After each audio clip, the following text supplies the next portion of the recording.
Si te digo clase de ciencias, ¿qué es lo primero que se te viene a la cabeza? Uf, ¿Recuerdas esa sensación de asombro de descubrir cómo funciona el mundo? ¿O más bien un batiburrillo de fórmulas en la pizarra, nombres raros y la sensación de que aquello no tenía nada que ver contigo? me temo que para la gran mayoría la balanza se inclina, pero mucho hacia lo segundo. Y es una pena, la verdad, porque si hay algo que define nuestro día a día, es la ciencia y la tecnología. Totalmente. Vivimos rodeados de ella, pero a menudo la entendemos muy, muy poco. Pues justo de esa desconexión vamos a hablar hoy. Tenemos sobre la mesa unos materiales muy interesantes de la Universidad Nebrija, de un máster para futuros profesores. Se titulan La educación científica en la sociedad actual. Ajá. Y nuestra idea es usarlos para entender por qué la ciencia del instituto a menudo se nos hace bola y, sobre todo, qué se está proponiendo para solucionarlo. Exacto, porque no es solo un problema de que la asignatura sea difícil. Los documentos plantean que es un problema de enfoque, o sea, de objetivo, y proponen un cambio radical. ¿Qué sería? Pues dejar de pensar en formar solo a futuros científicos y empezar a pensar en algo que llaman alfabetización científica para todo el mundo. Veremos qué significa eso y, claro, cómo se puede llevar a un aula. Venga, pues vamos a meternos en faena. Los materiales empiezan con un diagnóstico que, la verdad, no se anda con rodeos. Hablan directamente de una crisis de la educación científica en secundaria. Sí, lo pueden así, tal cual. Y señalan causas que, bueno, suenan bastante familiares. Para empezar, unos temarios sobrecargados de contenido, muchas veces anticuados y con poca conexión con la realidad de los chavales. Y eso lleva, claro, a que los contenidos se vean como algo súper abstracto, difícil y, seamos sinceros, aburrido. Aburridísimo. Pero ojo, que no solo es culpa del temario, también apuntan a una cierta inercia en las metodologías, a la dificultad de incorporar nuevas formas de enseñar que vayan más allá de la clase magistral de toda la vida. Has mencionado la desconexión con la realidad, y creo que aquí hay un punto clave que señalan los textos. Es el contraste brutal entre la ciencia de los libros, Sí, que parece anclada en el siglo XIX, con sus leyes, sus principios inmutables, y lo que ellos llaman la tecnociencia que nos rodea. El móvil, Internet, la IA, los debates sobre vacunas. Claro, es que parece que son dos mundos que no se tocan. para nada. Y esa brecha nace de un modelo de enseñanza que los documentos bautizan como ciencia propedéntica. Es una palabra un poco técnica, pero la idea es muy sencilla. A ver, Es una ciencia pensada casi exclusivamente como preparación para estudios superiores. O sea, se enseña física en el instituto para que puedas estudiar física en la universidad. Y punto. vale, lo pillo. Es una especie de filtro o de entrenamiento para una futura élite científica. Pero entonces la pregunta es inevitable. ¿Qué pasa con el 90% del alumnado que no va a ser físico, ni químico, ni biólogo? Pues ese Para ellos, ¿qué sentido tiene? es el meollo de la cuestión. Que no tiene mucho sentido. Es un modelo profundamente elitista. El propio texto da una cifra que es para pararse a pensar. ¿Cuál? Solo un 10% más o menos del alumnado de la Unión Europea acaba haciendo estudios superiores de ciencia y tecnología. Estamos diseñando toda la educación científica obligatoria pensando en esa décima parte. Visto así suena bastante absurdo, pero más allá de que no sea justo, ¿qué consecuencias reales tiene este enfoque? ¿Qué problema genera para ese 90% que se queda por el camino? Genera varios problemas en cadena.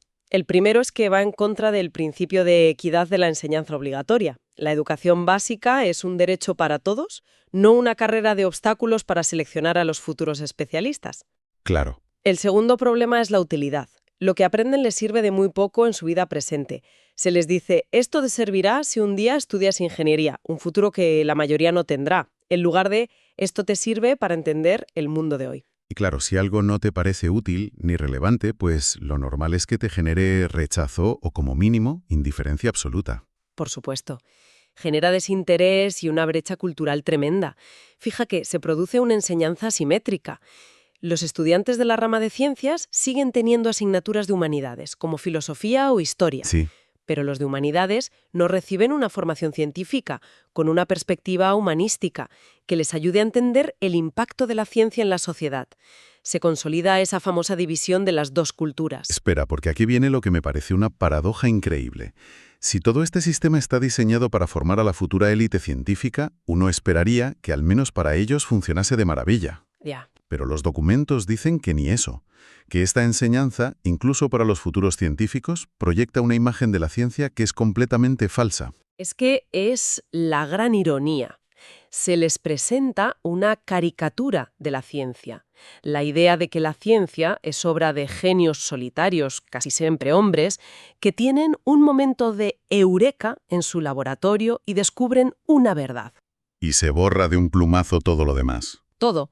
Se borra el trabajo colectivo, la colaboración entre equipos, la duda, los errores, la creatividad. O sea, se presenta el resultado final, la ley de Newton, pero no todo el proceso caótico y humano que hay detrás. Exacto. Y sobre todo se presenta la ciencia como algo puro, aislado del mundo. Se ignoran las complejas relaciones que existen entre los avances científicos, las necesidades tecnológicas, los intereses económicos, las decisiones políticas. Es una imagen no solo falsa, sino también muy poco atractiva y, en el fondo, deshumanizada. Dale, el diagnóstico está claro. El modelo tradicional es elitista, genera rechazo y para colmo da una imagen deformada de la ciencia. Si ese es el problema, ¿cuál es la solución que proponen los textos? La solución es un cambio de objetivo. Pasar de esa ciencia propedéutica a lo que llaman alfabetización científica. La meta ya no es fabricar especialistas, ¿Sí, no? sino educar a la ciudadanía. Se trata de considerar que la ciencia es una parte fundamental de la cultura general, tan indispensable como la historia o la literatura, para cualquier persona que viva en el siglo XXI. Entiendo el concepto, pero ¿por qué es tan crucial? ¿Qué nos aporta estar alfabetizados científicamente en nuestro día a día? Los materiales recogen varios argumentos. De un experto llamado Schoberg, que lo explican muy bien. Hay un argumento práctico, el más obvio. Vivimos rodeados de tecnología y necesitamos unas nociones básicas para desenvolvernos. ¿Vale? También hay un argumento económico. Para que un país sea competitivo, necesita una población con una cultura científica básica. Suenan lógicos, pero quizá un poco fríos, ¿no? Sí, por eso los dos argumentos más potentes son otros. El primero es el argumento democrático o de ciudadanía. A ver, Casi todos los grandes debates sociales de nuestro tiempo, el cambio climático, las pandemias, la inteligencia artificial, los alimentos transgénicos, tienen un componente científico-tecnológico enorme. cierto. Para poder participar en esos debates y tomar decisiones democráticas informadas, necesitas unas herramientas mínimas, no para ser un experto en climatología, sino para poder evaluar la información que recibes y no ser manipulado, justo. Y el último argumento es el cultural. La ciencia es una de las aventuras intelectuales más fascinantes de la humanidad. Ha cambiado radicalmente nuestra forma de ver el mundo. Renunciar a entenderla es como renunciar a entender el arte o la música, es perderse una parte fundamental de nuestra cultura. Esa idea de la ciudadanía informada que participa en los debates me parece muy potente. Y los documentos la ilustran con un caso histórico que es perfecto. La historia de Rachel Carson y su libro Primavera Silenciosa. Es un ejemplo de manual, sí. A finales de los 50 y principios de los 60, Carson, que era bióloga marina, publicó este libro donde denunciaba, con una cantidad abrumadora de datos científicos, los efectos devastadores del uso masivo de pesticidas, sobre todo del DDT. O sea que una científica da la voz de alarma sobre un problema medioambiental y de salud pública. Lo lógico sería que las autoridades la escucharan, ¿no? Bueno, la realidad fue bastante distinta. La reacción de la industria química fue brutal. La atacaron con todo. Así. No solo sus datos, sino a ella personalmente. La llamaron histérica, solterona, la acusaron de ser antiamericana, de querer volver a la Edad Media. Muchos políticos y parte de la comunidad científica se pusieron también en su contra. Entonces, tienes a esta bióloga prácticamente sola contra toda la industria química, el gobierno y parte de sus propios colegas. Suena a una batalla perdida de antemano. Lo parecía, pero subestimaron un factor clave, que los documentos llaman el activista ilustrado. El activista ilustrado me gusta. La batalla no la ganó Carson sola, la ganaron miles de ciudadanos de a pie que leyeron el libro, que tuvieron la capacidad de entender la esencia de sus argumentos. No eran expertos en química, pero entendieron que si los pájaros dejaban de cantar en primavera, algo muy grave estaba pasando. Y esa gente empezó a moverse. Exacto. Se organizaron, crearon grupos de presión, escribieron cartas, se manifestaron, exigieron a los políticos que tomaran medidas. Fue esa confluencia entre la evidencia de una científica valiente y una ciudadanía científicamente alfabetizada, capaz de comprenderla y actuar, lo que finalmente forzó la prohibición del DDT años más tarde. La lección es potentísima. No hace falta ser un experto para participar. De hecho, a veces el experto tiene una visión tan especializada que pierde de vista el cuadro general, las implicaciones éticas o sociales. Esa es la idea. Se necesita un conocimiento básico para entender el debate, pero combinado con una perspectiva amplia. El caso Carson demuestra que una ciudadanía con una cultura científica mínima no es un ente pasivo, sino un actor democrático fundamental. Vale, entiendo el objetivo. Formar ciudadanos con criterio científico. Pero suena muy abstracto. ¿Cómo se lleva eso a un aula con 30 adolescentes un martes por la mañana? ¿Qué herramientas existen? Pues ahí es donde entra el enfoque que proponen los materiales, conocido como CTS. Ciencia, Tecnología y Sociedad. A veces se le añade una A de ambiente, CTSA, pero la idea es la misma. Vale. Es básicamente el conjunto de herramientas pedagógicas para poner en práctica esa alfabetización científica. ¿Y por dónde empieza este enfoque? Pues por algo que parece simple, pero es fundamental. Dejar claro que ciencia y tecnología no son lo mismo. A menudo se usan como sinónimos, o se piensa que la tecnología es simplemente ciencia aplicada. Como si los científicos descubrieran cosas y luego los ingenieros las usaran. Justo. Y no es tan sencillo, es una relación mucho más compleja y bidireccional. Los textos lo explican muy bien.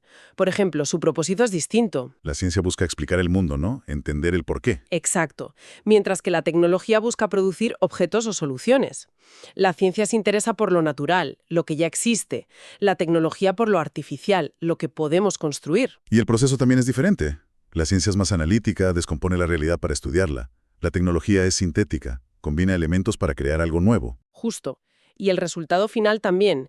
La ciencia busca conocimiento generalizable, leyes, teorías, mientras que la tecnología produce un objeto particular y concreto. Entender esta dinámica es el primer paso. De acuerdo. La base teórica está clara. Pero vamos a lo práctico. ¿Qué se hace en una clase que sigue este enfoque CTS? ¿Sigue habiendo exámenes de formular? La idea es ir mucho más allá. Se proponen estrategias muy variadas. Resolver problemas abiertos, que no tengan una única solución correcta, trabajar en proyectos cooperativos, hacer debates. Visitas, ese tipo de cosas. Sí, visitas a empresas, museos. Pero hay una metodología que los documentos destacan especialmente. Los casos simulados. Suena interesante. ¿En qué consiste? Es una especie de juego de rol, pero muy estructurado.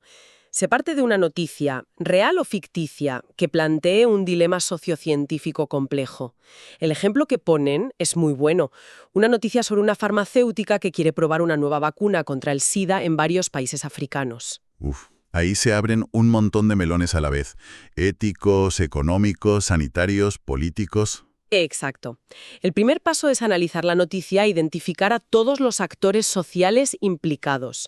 Estarían la farmacéutica, claro, pero también el gobierno de uno de esos países, una ONG, una asociación de pacientes, los científicos, los ciudadanos. Y supongo que cada uno tendrá sus propios intereses y su propia visión del problema. Ahí está la gracia.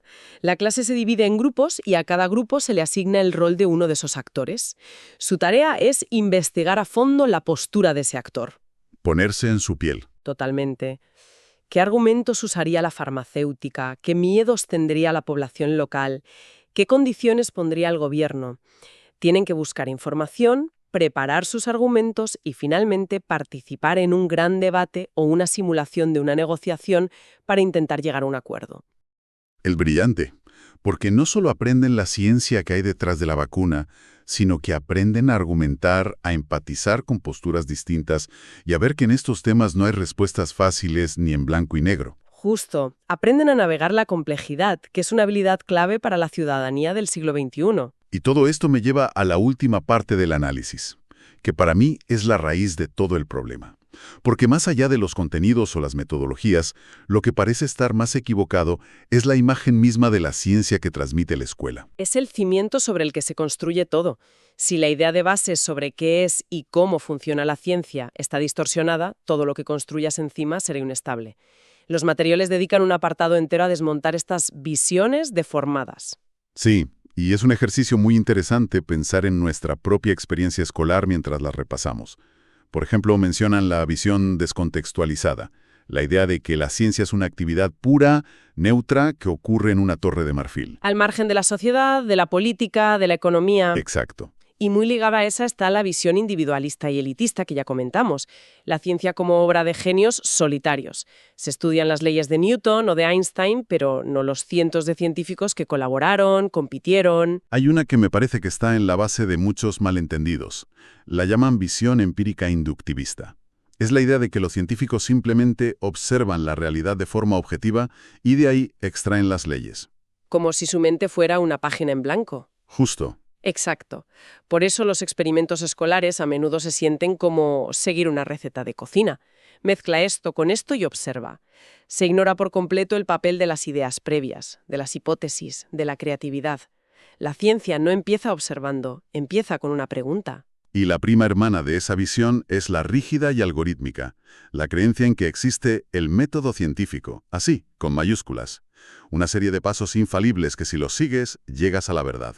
Como si la ciencia no estuviera llena de callejones sin salida, de intuición, de suerte, de cambios de rumbo. Vaya. Y las dos últimas visiones que mencionan son la aproblemática y ahistórica, que es presentar los conocimientos ya terminados, sin explicar qué problemas intentaban resolver, y la visión acumulativa y lineal, que presenta el progreso como un camino recto, sin conflictos, ignorando las grandes revoluciones científicas que lo pusieron todo patas arriba.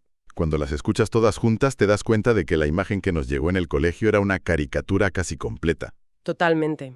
Y la raíz de todas estas visiones es una enseñanza que se centra en transmitir conocimientos ya cerrados y empaquetados. La solución, por tanto, tiene que ser un cambio radical de metodología. Pasar de una enseñanza de respuestas a una de preguntas. Eso es. Lo resumen en un concepto: enseñar la ciencia como una investigación orientada. Se trata de que el alumnado, a su nivel, viva una experiencia similar a la investigación científica real. Vale. Esto implica, por ejemplo, partir siempre de situaciones problemáticas que sean relevantes para ellos y fomentar el trabajo en equipo y el debate, que es el motor de la ciencia. Es decir, que haya espacio para proponer ideas, para equivocarse, para diseñar experimentos. Justo. Darle mucha importancia a la formulación de hipótesis y al diseño de estrategias para ponerlas a prueba, no solo a ejecutar un guión ya escrito. Y algo fundamental, dedicar tiempo a analizar y discutir los resultados, sobre todo cuando no son los esperados. Claro. Y por último, ayudarles a sintetizar lo que han aprendido, a construir su propio mapa conceptual, en lugar de memorizar una lista de datos inconexos. Viéndolo en conjunto, hemos pasado de un diagnóstico bastante duro de la enseñanza tradicional de la ciencia, elitista, desconectada, a explorar esta idea de la alfabetización científica para todos. Y hemos visto que no es una utopía, que existen herramientas como el enfoque CTS. Y sobre todo, Que el cambio más profundo es empezar a enseñar una imagen más real, más humana y sinceramente mucho más interesante de lo que es la ciencia. es que en el fondo enseñar ciencia hoy ya no puede ser solo transmitir un catálogo de hechos. Se trata de dar herramientas para pensar. Sí, esa es la gran conclusión.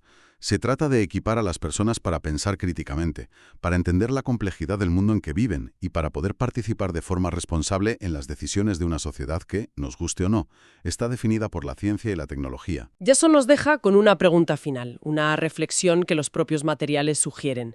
El objetivo es formar a la ciudadanía para que participe en las decisiones sobre temas sociocientíficos, Ajá. pero si, como hemos visto, el propio conocimiento científico no es un libro de verdades absolutas, sino un proceso dinámico, lleno de debate, de incertidumbre, ¿cómo preparamos a la gente para decidir y actuar en escenarios donde no hay una única respuesta correcta, sino un equilibrio complejo entre pruebas, intereses y valores? Buena pregunta. Quizá la meta no es tanto enseñarles la respuesta correcta, sino enseñarles a navegar la controversia.